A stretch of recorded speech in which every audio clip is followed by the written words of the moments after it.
Vamos lá, então? Bom dia para todos. O tema de aula hoje é formação dos continentes, está na apostila de vocês, se não estou enganado, na apostila 3, primeiro módulo, capítulo 5, frente A da apostila. Só vou pedir mais uma vez aquela confirmação em áudio, por favor, que está aparecendo para vocês aí o PowerPoint, Relevo e Solos do Brasil e do Mundo. Alguém me confirma por áudio que está aparecendo? Tá aparecendo sim, professor. Muito obrigado, tá, Pietro? Então vamos lá, vamos falar dessas formas de relevo, do que é o relevo e principalmente do relevo brasileiro. Então, provavelmente a gente vai falar mais de relevo brasileiro na próxima aula, mas hoje a gente já começa pesado, tá? E a gente vai bastante para a parte técnica disso tudo também, tá? Então, relevo, o que é relevo? São as feições, as formas, né, de relevo. A gente estuda na geografia isso daí. A gente já estudou dos agentes endógenos e endógenos, exógenos e endógenos, mas isso é uma parte que a gente chama de geomorfologia. Morfo, sempre de forma. Geomorfologia, tá? Então, os agentes internos e externos são responsáveis pela construção e modelagem ou transformação do relevo. E quando você fala em geomorfologia, nessas formas do relevo, elas são reunidas em 3 tipos. Por que eu destaquei básico, gente? Porque o básico é planalto, planície e depressão. Esse é o básico. Só que você tem outras formas? Já vimos anteriormente aí, né? Você tem montanhas, você pode ter cuestas, falésias, mas básico de todo o país, planalto, planície e depressão. Principalmente se for cair alguma coisa técnica para vocês, provavelmente caia relacionado ao Brasil. Então não há necessidade de vocês estudarem sobre o relevo da China, por exemplo. Tem que saber algumas coisinhas de lá, que a maior parte do relevo é uma bacia de carvão mineral, tá? Mas nada de se aprofundar, não tem necessidade de se aprofundar tanto nos outros países. Então tá aí, ó, o esquema para vocês do que é o Planalto. Essa imagem está na sua apostila também, depois você dá uma olhadinha com mais calma. Então, Planalto é uma forma de relevo que tem uma certa altitude, tá? E que é aplanado no seu topo. Além disso, olha o destaque mais uma vez aí no conceito. O processo de erosão é maior que a sedimentação, tá? Como assim? Você tem muito mais erosão do que sedimentação. Quando acontece o inverso, você tem sedimentação acima da erosão, você tem planície. A planície é a região onde vai ser depositado esses sedimentos, ok? Então, professor, mas isso aí é uma forma de chapada? Cara, não necessariamente. Chapada é uma forma de planalto, tá? Mas não necessariamente todos têm que ser 100% planos no seu topo, tá? A gente tem aqui no Espírito Santo várias regiões aqui de morros, de serras, Domingos Martins, tudo isso é aplanado. Tanto que você tem cidades inteiras que se desenvolveram nesses planaltos, tá? Não necessariamente tem que ser chapado, tabular, como a gente tem nessa imagem aí. E aí os planaltos, eles podem ser subdivididos, né? Na verdade, eles podem não, eles são subdivididos em planaltos cristalinos, quando você tem rocha sólida, né, magmática, tá? Ou metamórfica também. São os crátons mais antigos que a gente tem, os morros mais antigos que a gente tem no Brasil.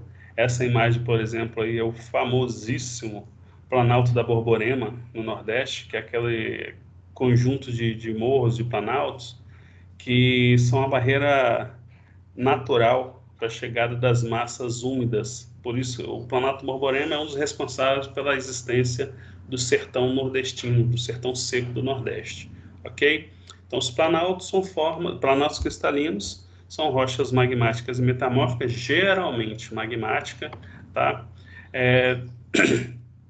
Formado de uma massa, de um mineral, uma concentração mineral de rocha, geralmente, que pode ser utilizado como rocha ornamental, como granito. Granito e mármore, né?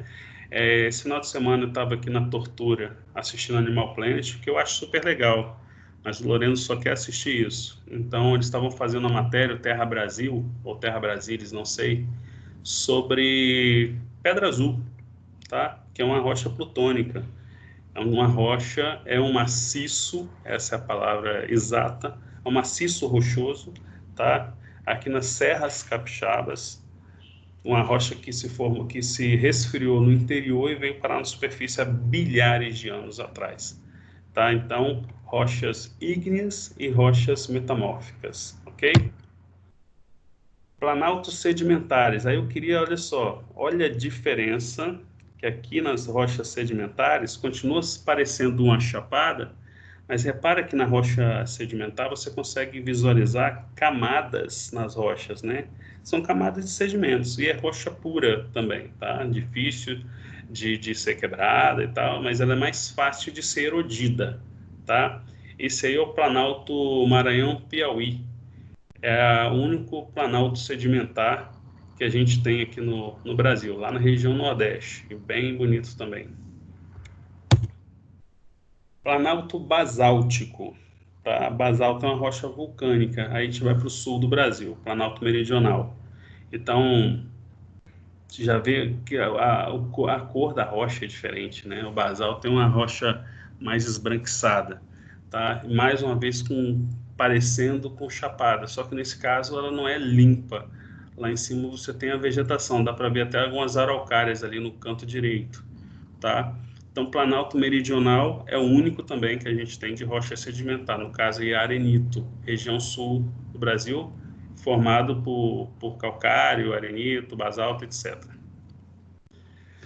As planícies esquece a parte de cima e pensa só na parte de baixo da setinha aí, ó. É onde os sedimentos eles vão sendo depositados, tá? Então você tem planalto, a parte de cima, planície, a parte de baixo, chega até 200 metros de altitude. Há classificações, tá, gente, que vai dizer que chega até 100 metros de altitude, mas daqui a pouco eu vou falar qual é a classificação que a gente está utilizando atualmente. Então, são superfícies mais planas, onde a sedimentação é maior do que a erosão. Sedimentação. Então, está havendo um desgaste dos planaltos lá em cima, e esse desgaste, esses restos gerados pela essa decomposição, que a gente chama de sedimento, eles vão sendo jogados todos para a parte de baixo, formando as grandes planícies, tá? São 4 tipos de planícies. E repara também que, exceto as planícies continentais, tá, que são até raras de acontecerem, as outras planícies, olha, planícies costeiras, fluviais e lacustres, todas elas estão associadas ao agente natural água. Por quê? Porque quando você fala de transporte de sedimento, o vento ele faz essa função, mas é bem lento o processo. A água ela tem um poder de transportar esses sedimentos de forma bem mais rápida, numa quantidade bem maior. Então, todas as margens de rios são planícies fluviais. Tá? A bacia do rio Amazonas é uma planície amazônica. A região do Pantanal Mato Grossense, milhares de lagos, né? Pois é, são planícies lacustres. E aqui todo o litoral brasileiro é formado de planície costeira, ok? As depressões. É igual planície. Não, não é igual planície, né? São áreas mais planas que ficam circundando os planaltos. Então, tem um planalto e tem uma região mais baixa, mas acima de 200 metros de altitude, tá? E, de novo, alguns podem trazer acima de 100 metros de altitude, que às vezes em região entre dois planaltos. É muito comum você pegar aí sim uma chapada e ver o entorno que é muito mais baixo, né, do que os demais e muito mais plano. Mas dependendo da altitude, aquilo não é planície, aquilo é uma depressão. E nós temos muitas depressões no Brasil, tá? Então, principalmente depois da classificação do Jurandir Ross, que a gente vai falar um pouquinho mais para frente, as depressões elas começam até a prevalecer sobre outras formas de relevo no Brasil. Então, de novo, aquele número mágico, né? 64% bacia sedimentar, 36% escudos cristalinos planaltos. Os planaltos, as depressões entram aonde aí? Não entram. Então, é bem genérico, para você pensar de forma bem genérica esse número. Não é errado, mas Quem vai se preparar para uma prova mais difícil, eu sei de alunos aí que vão tentar medicina em outras faculdades, tem que saber desses outros detalhes. As regiões que circundam os planaltos, as regiões mais baixas, acima de 200 metros de altitude, são chamadas de depressões, ok? Ah, tá, e as depressões, elas podem ser no nível do mar, acima ou abaixo. Acima do nível do mar, uma depressão relativa, abaixo do nível do mar, uma depressão absoluta. E as depressões absolutas, isso em termos gerais, no mundo inteiro, você geralmente tem água, tá, dentro delas. Então, houve um processo de evaporação e, por exemplo, o Mar Morto, né, a maior depressão absoluta do mundo, está bem abaixo do nível do mar e tem uma concentração altíssima de sal na água. Tanto que é um lugar que você não há risco de você morrer afogado, você sempre vai estar boiando, tá, devido à concentração de sal. Mas por que tem tanto sal? Porque ali existia água salgada, a água evaporou, a única que não evaporou foi essas regiões mais profundas do Mar Morto, onde a depressão absoluta ela não conseguiu evaporar. No entanto, ela concentrou quase todo o sal dessa água que evaporou naquela região. Então, aí estão as formas de relevo, né? As serras, que são sequências de morros, as montanhas, que vêm a partir do tectonismo, né? A gente não tem essas montanhas no Brasil mais. Os vales, que são regiões entre planaltos, entre serras, geralmente com águas ou com florestas. As depressões, repara que é um rebaixamentozinho aí, ó, tá? Até ali depois dos vales vindo em direção à depressão, você tem planalto. Aí ele dá uma rebaixada, entra na depressão, depois você volta a ter planalto. E até você chegar na planície. Repara que aparece ali, olha, escarpa. Escarpa é quando você tem essa interrupção abrupta. Isso não é falésia, tá, gente? Para ser falésia, o oceano tinha que estar batendo ali. Mas é como se fosse uma falésia, mas sem a água. Então, a gente diz que o relevo é escarpado, tá? Tem alguns nomes que vão aparecer. Escarpa, relevo escarpado e relevo tabular é muito comum aparecer em prova. Escarpa é essa beiradinha aí, onde você tem a interrupção do relevo. E relevo tabular, pega esse último planalto aí, ó. Vamos entender o que é tabular. A gente tem isso aqui no nosso estado, por exemplo, na região de Linhares, tá? É como se fosse um tabuleiro de bolo, de fazer bolo retangular, de cabeça para baixo, né? Então, fizemos um bolo, na hora de retirar o bolo da forma, você vira ele de cabeça para baixo. Então, você tem várias áreas no Brasil que tem esse formato tabular. Isso é importante? É. Porque se você tem planaltos tabulares, você tem toda a condição de desenvolvimento nessas regiões, seja para extrativismo mineral ou desenvolvimento urbano, né? Então, imagina ali que eu postei, eu estou com uma série de postagens agora de regiões bonitas, geográficas, e a primeira que eu postei foi Lima, no Peru. Lima, no Peru, está em cima de uma falésia gigantesca, tá? Aqui no Brasil, você teria Porto Seguro em cima de uma falésia gigantesca também. Então, se você tem uma área plana, o desenvolvimento urbano ele é facilitado, tá? Se você tem uma área serrana, não que não vai existir nessa região, mas as áreas planas elas já são mais favoráveis. A depressão para desenvolvimento urbano, há riscos. Por exemplo, grande parte do município de Vila Velha está dentro de uma região de depressão, tá? E aí, quando chove, o que acontece em Vila Velha? A gente zoa o tempo inteiro com o município, né? Quando chove, aquilo vira uma bacia, uma piscina. Só você olhar nesse esquemazinho aí, né? Então, vamos imaginar que tem uma cidade ali naquela região de depressão. Aí choveu pra caramba. A água que vai escoar das serras e da montanha vai escoar para onde? Para a região de depressão. E parte da água que vai cair também nessa região de Planalto, parte vai cair na região de Escarpa e a outra parte vai escorrer para dentro da depressão, tá? Eis um problema grave. Tem solução? No caso, por exemplo, Vila Velha é esse o problema. Tem solução para isso? Tem solução.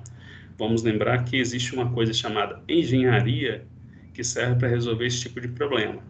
E aí o exemplo que nós podemos dar de problema resolvido da mesma magnitude é o que acontece na Holanda, também chamado de Países Baixos, que também está numa região muito mais baixa que o nível do mar, e quando a maré sobe, existe esse problema também da água do mar invadir o território. Mas lá, como lá é um país de primeiro mundo, e os engenheiros lá não querem ser políticos, ou seja, eles querem realmente resolver o problema da população, não gerar voto, eles criaram diques de contenção nessa região, e eles fazem uma coisa sensacional, né, que é pegar essa água salgada, que vem do mar, entra por esses diques, ela é dessalinizada e utilizada na produção de tulipas.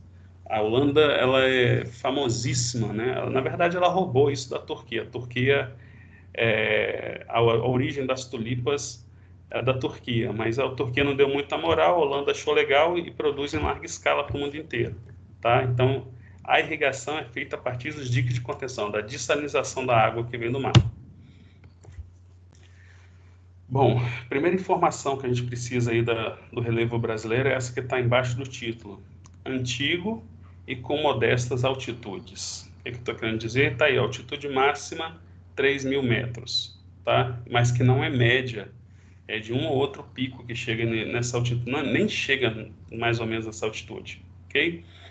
Então vamos lá. Antigo por quê? Porque ele é do período pré-cambriano. A gente está falando de 3 bilhões e meio de anos aproximadamente atrás, quando houve a formação do território brasileiro. E essa formação se deu a partir da solidificação do magma. Lembra da formação da crosta terrestre, nossa primeira aula sobre geologia? A gente falou de formação da Terra. Eu falei, olha, era magma e houve chuva e solidificou formando crosta. Pois é, o território brasileiro é mais ou menos dessa época. Então, eu queria só que vocês pensassem, não vou mudar o que está escrito, ele é antigo e com modestas altitudes. Eu queria que vocês pensassem de forma diferente. Antigo e, por isso, modestas altitudes. Como assim? Por que por isso? Antigo, né? E a altitude modesta, qual é a relação que a gente faz? Processos de erosão e de intemperismo. Então, se tem 3 bilhões e meio de anos, não tem como ele ter picos tão altos, porque o processo de erosão, principalmente que nós moramos num país de clima tropical, com grande quantidade de pluviosidade, então houve um desgaste. Então, hoje a gente tem altitudes modestas, nem sempre foi assim, mas isso está associado à idade do relevo brasileiro. E já para introduzir um pensamento, um outro pensamento em vocês, que a gente vai precisar no próximo módulo, pensem da seguinte forma: quanto mais antigo o território, maior a possibilidade de encontrarmos minerais. Porque o mineral também está associado a pressão e calor. E quanto maior a pressão e calor, e quanto mais tempo essa região vai sofrendo pressão e calor, mais transformações vão acontecendo no interior da Terra, né? Então, quanto mais antigo, maior diversidade de minerais e também maior quantidade, ok? Bom, como já, isso aí só mais descrição do que eu falei para vocês, né? O pico mais alto que nós temos, tem até uma foto dele um pouco para frente, é o pico da Neblina, que chega a 3.000 metros de altitude. Aqui no Espírito Santo, entre o Espírito Santo e Minas, nós temos também o Pico da Bandeira, que é um dos mais altos. E assim, é um dos mais altos, só para vocês entenderem a questão de montanha e planalto, né? Eu já tive a oportunidade de subir o Pico da Bandeira algumas vezes, e é trilha, não tem escalada de nada. Trilha, da base até o topo você vai por trilha. Então, quando você vai vendo, por exemplo, filmes aí que mostram o pessoal subindo algumas montanhas, Everest e tal, tem trilha e tem partes que você vai fazer escalada. Só que no Brasil, todos eles são trilhas, tá? Eu não sei, eu já subi vários na época que eu não tinha juízo, que eu subia esses morros aqui na Serra, por exemplo, o Mestre Alves já subiu algumas vezes. Trilha, 100% de trilha. A gente olha para o formato dele, a gente vê ele totalmente aplanado. E isso tem a ver com formação e tem a ver com processos de erosão, ok? Não existem montanhas, principalmente dobramentos modernos aqui no Brasil. Nós temos dobramentos antigos, isso pode cair para você, tá? As serras que a gente tem no Brasil são lá da solidificação do magma, bilhares de anos atrás, e são considerados dobramentos antigos. E aí vamos falar de classificação do relevo brasileiro, tá? A primeira classificação veio em 1949, professor Haroldo de Azevedo. Então, ele fez essa divisão regional por grandes regiões geológicas, né? E ele dividiu o Brasil em planícies e planaltos, basicamente. Assim, hoje você vai ver que mudou pra caramba, só que assim, eu costumo considerar, gente, fala assim, porque o Haroldo de Azevedo errou em um monte de coisa. Eu costumo considerar esses caras que vieram primeiro como bem mais sinistros do que os caras que fizeram depois. Por exemplo, que técnica que o Haroldo de Azevedo utilizou na classificação do relevo dele?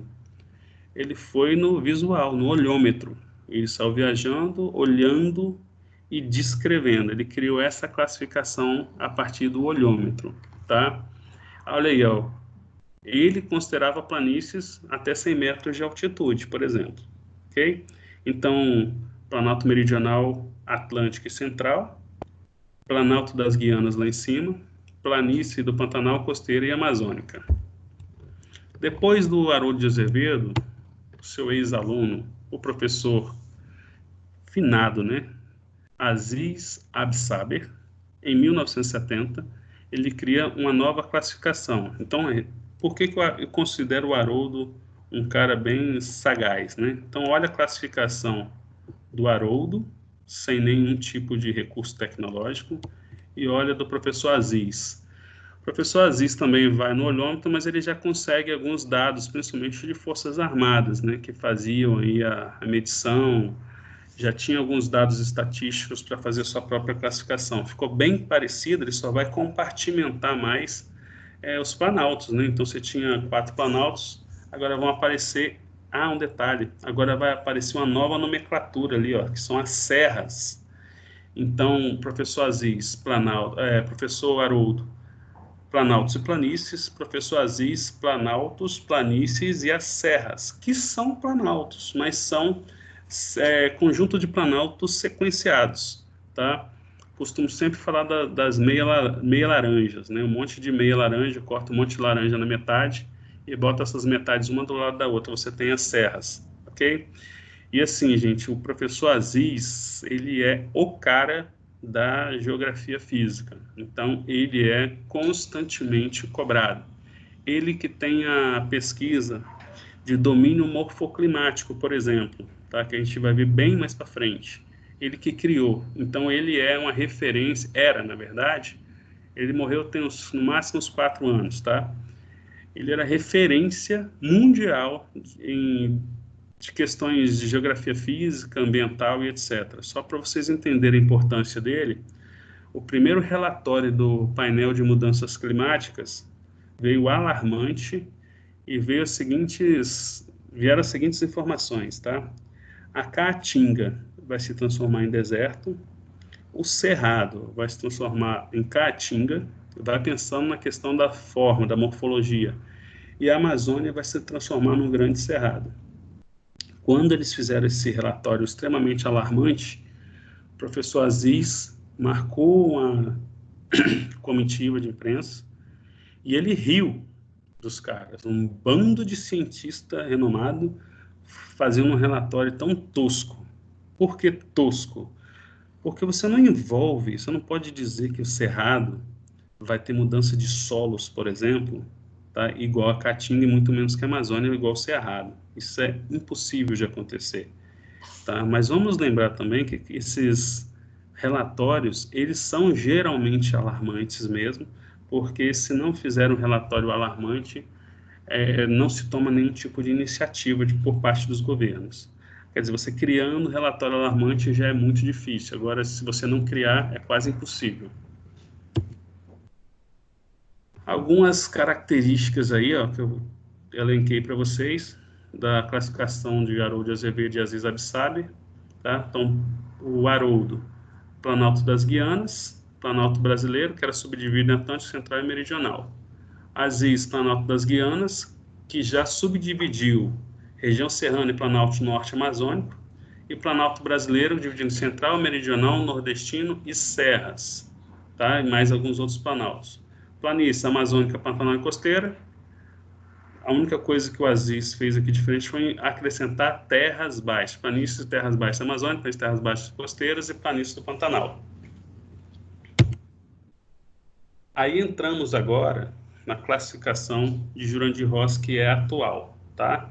Mas antes, só uma curiosidade, tá, gente? Esse mapa aqui do professor Aziz, quando eu estudei, que provavelmente eu sou mais ou menos da idade de grande parte dos pais de vocês, quando você tirava nota baixa em geografia, que seu pai falava assim, porque geografia é muito fácil, eu só tirava 10. Sem medo de errar agora, sem exagerar, tá? A gente tinha a prova que era esse mapa aí, ó. A gente decorava os nomes dos planaltos, colocava dentro do mapa onde era a localização dos planaltos, e aí a gente tirava 10 na prova. Por isso que era tão fácil a geografia naquela época. Eu fiz prova desse jeito, tá? Agora, tenta imaginar se hoje a minha professora for viva ainda, que eu não sei, e ela dá o mesmo tipo de prova, tá? Se ela dá o mesmo tipo de prova de decorar as unidades de relevo, seria essa daí, ó. Cada bolinha vermelha dessa aí é uma unidade de relevo, ok? Então, repare que hoje é muito mais complexo, até mesmo a geografia física, que eu considero mais fácil, porque não muda muito, ela está mais complexa em alguns setores, ok? Mas vamos falar primeiro de como foi feita a classificação do Jurandir Ross. Bom, ele já vai utilizar imagens de Radar Brasil, imagens de satélite, bem poucas, na época ainda era pouco produzido, tá? Mas a aerofotogrametria, que são as imagens de sensores de aviões, isso era utilizado já em larga escala, e ele vai se utilizar de bastante dessas imagens, ou seja, ele vai utilizar bastante tecnologia. Então, ele mantém planalto, mantém planície, mantém serras, mas ele vem com as depressões, que nesse caso agora vão aparecer em grande número, tá? E o processo de sedimentação é dominante também nas depressões, ok? Então, o desgaste do planalto vão caindo tanto nas áreas de planície ou, no caso, se nós tivermos depressões, também nas depressões. Então, qual a diferença de depressão para planície? É o nível de altimetria, né? Qual é a altura dessa depressão, qual é a altura da planície. Então, até 200 metros a gente vai considerar como sendo uma planície. Acima disso já é uma depressão. Lembrando que tem que ter um planalto nas proximidades também para ser considerado depressão. Então, ó, depressão, superfície irregular com altitudes superiores a 300 metros, onde predominam processos erosivos. As depressões são definidas como superfícies mais ou menos planas, tipo chapada, mas vamos pensar abaixo da chapada, você tem a chapada que é a parte de maior altitude e a parte de baixo que também é tabular, mas aí o tabuleiro normal agora, tá? Entre 100 e 500 metros, apresentando inclinação suave. Planícies são superfícies muito planas, tá? Onde o processo de sedimentação ele supera o processo de erosão. Essa é a classificação do professor Jurandir Ross, tá? Tem na sua apostila também. E aí repara que você tem depressão, tem muito mais depressões do que planaltos, do que planícies, etc., né? Planaltos ele vai também subdividir em planaltos sedimentares, né, cinturões orogênicos, são as serras e assim por diante. Mas depressão tem muitas depressões. E repara que não tem como você não reparar, né, que tem 3 linhas traçadas aí, ó, que são os perfis topográficos do relevo brasileiro. Isso tende a cair também em provas mais complexas, tá? Então, olha, vamos falar de física. O indivíduo vai sair do ponto A, vai até o ponto B, o outro do ponto C até o ponto D e o outro do E até o F. Esses são os perfis. Então, que tipo de relevo? Esses são os 3 perfis do relevo brasileiro, tá? Que tipo de relevo ele vai encontrar saindo de um ponto até o outro, ok? Perfil AB. Bom, o perfil AB é o perfil da região norte. Então, ele sai dos planaltos residuais norte-amazônicos, lá em cima, depois mergulha numa região de depressão, até chegar ao rio Amazonas. Atravessou o rio Rio Amazonas, outra depressão sul-amazônica, até chegar nos planaltos residuais sul-amazônicos e depois entra mais uma vez na região de depressão, tá? Então, por onde ele vai passar? E aí que está a grande questão, né? Nos planaltos residuais, na depressão marginal norte-amazônica, no planalto amazônico oriental, na planície amazônica, no planalto, todas as unidades de relevo que ele de um ponto até o outro. Esse é o nosso perfil AB. E esse desenho aí, gente, eu infelizmente vou ter que falar isso para vocês.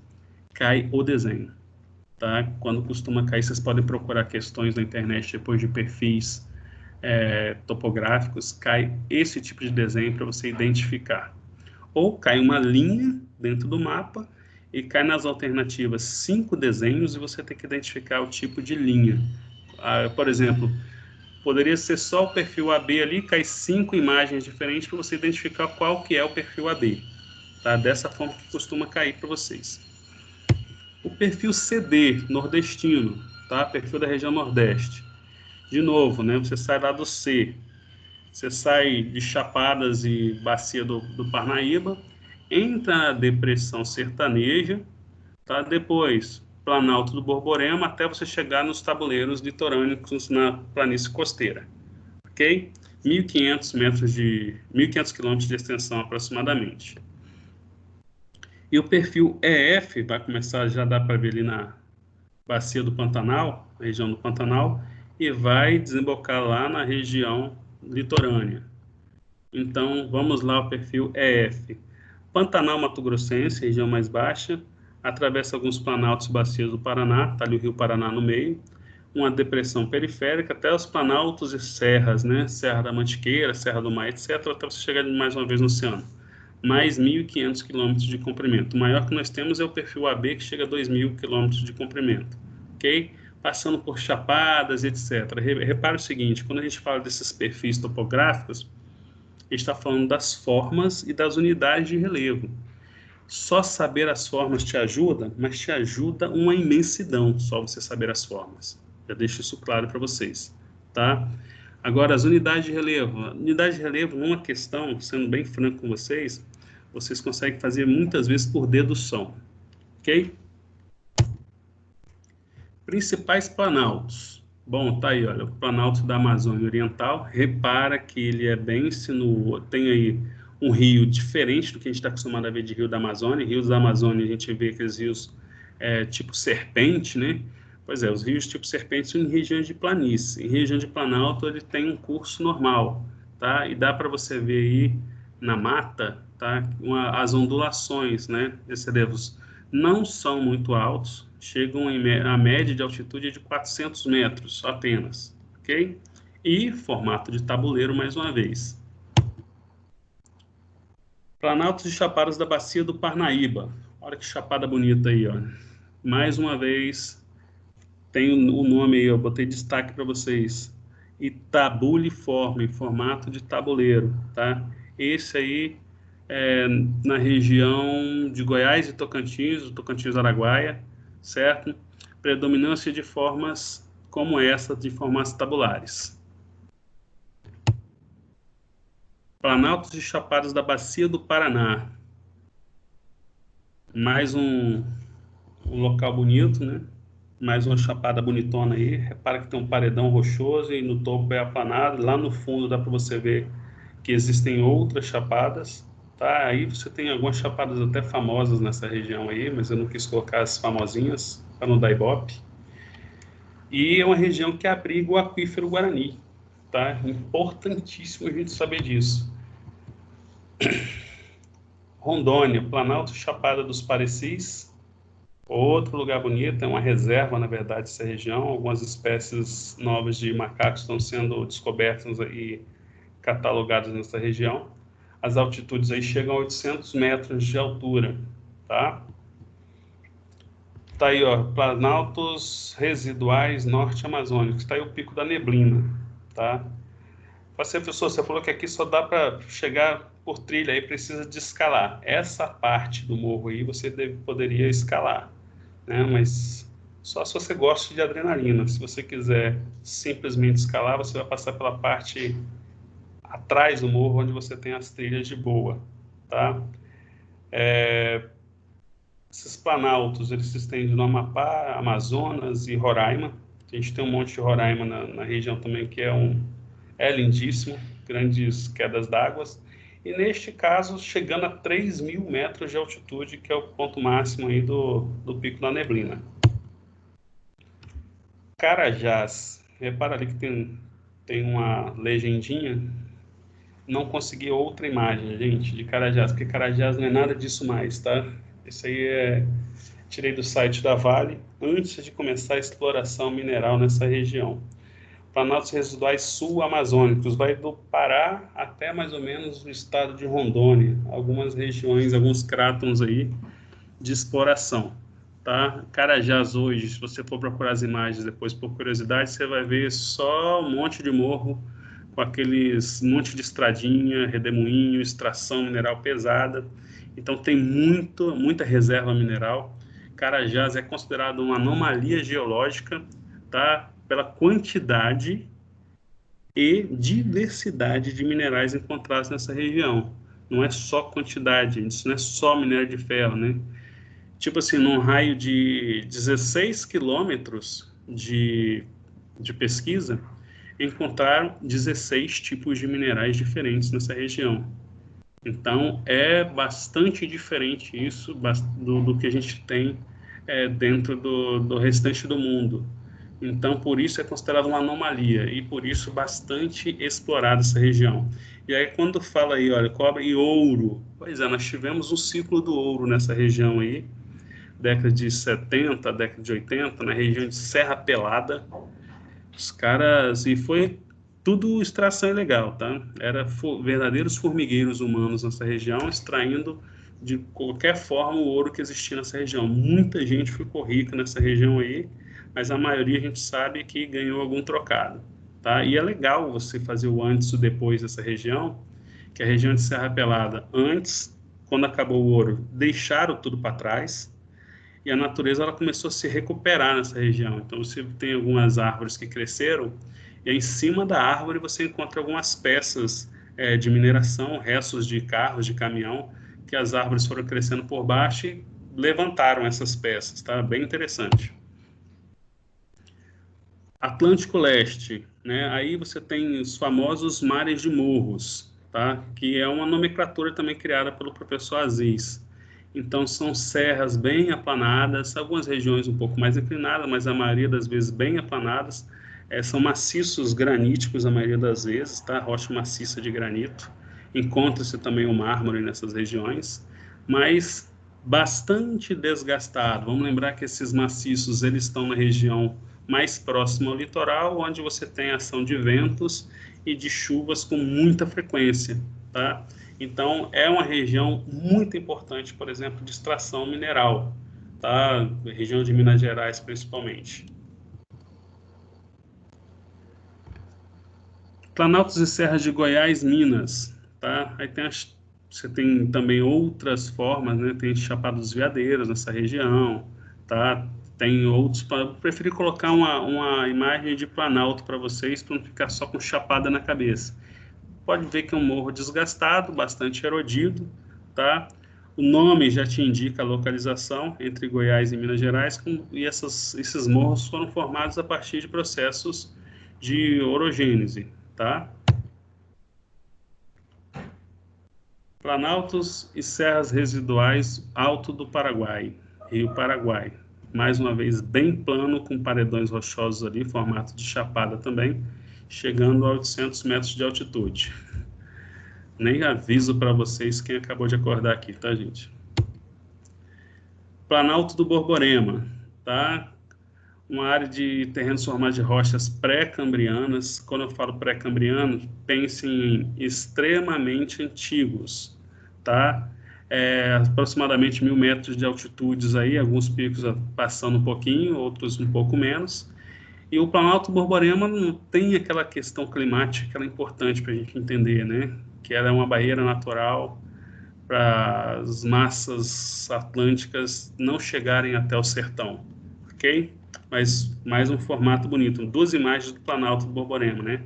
Uma eu mostrei para vocês alguns morros mais tabulares, espalhados, e aqui a gente vê um maciço, um morro de testemunho, que a gente poderia chamar, né? Bem grande, e até um pouquinho de nada pontiagudo nessa região aí.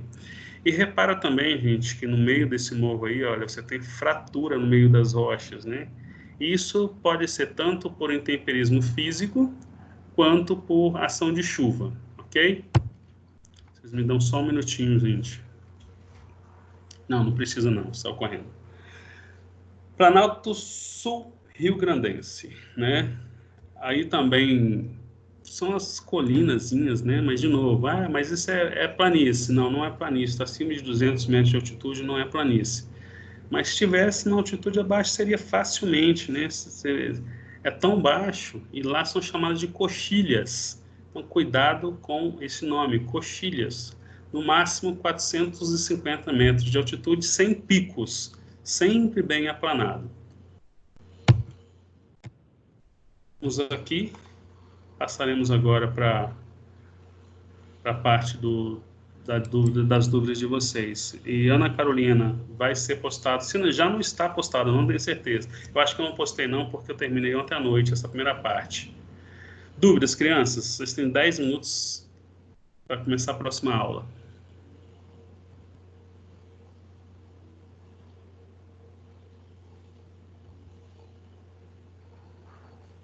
Eu não postei não, Carol. Eu me lembrei que eu terminei muito tarde isso ontem.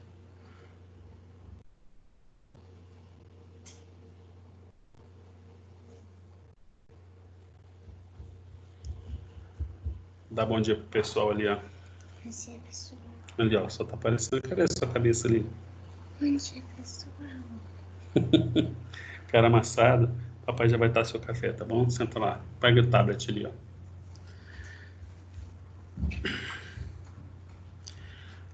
Tem vários documentários sobre Serra Pelada, André. Eu vou procurar algum.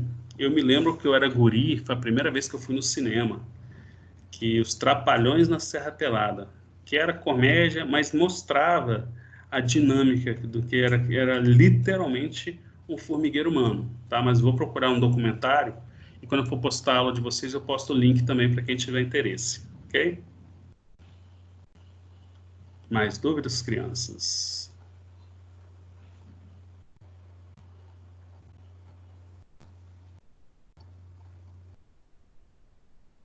Os professores que você falou que cai com frequência no Enem. Não sei que professor que cai no Enem, não.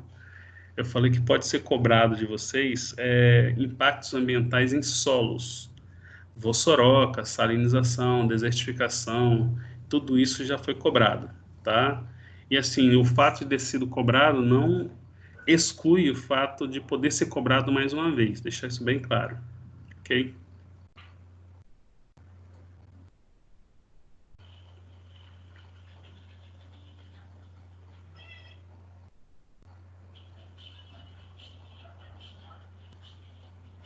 Mais dúvidas, crianças? Meu filho, abaixa o som um pouquinho.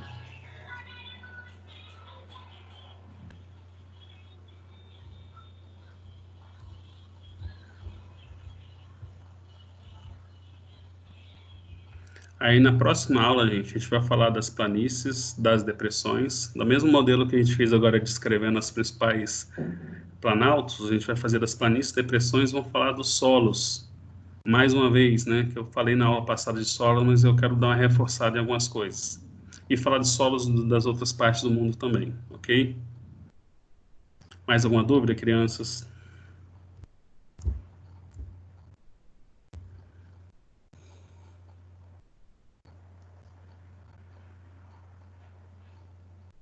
Que beleza, hein? Todo mundo dominando o conteúdo.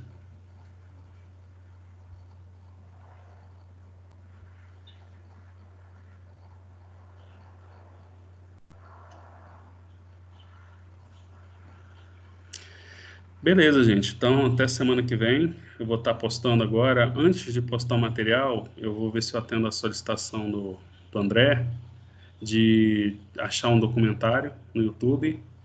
Aí, assim que eu achar esse documentário, eu posto o link mais esse material da aula de hoje, que é a primeira parte. Ok? ok?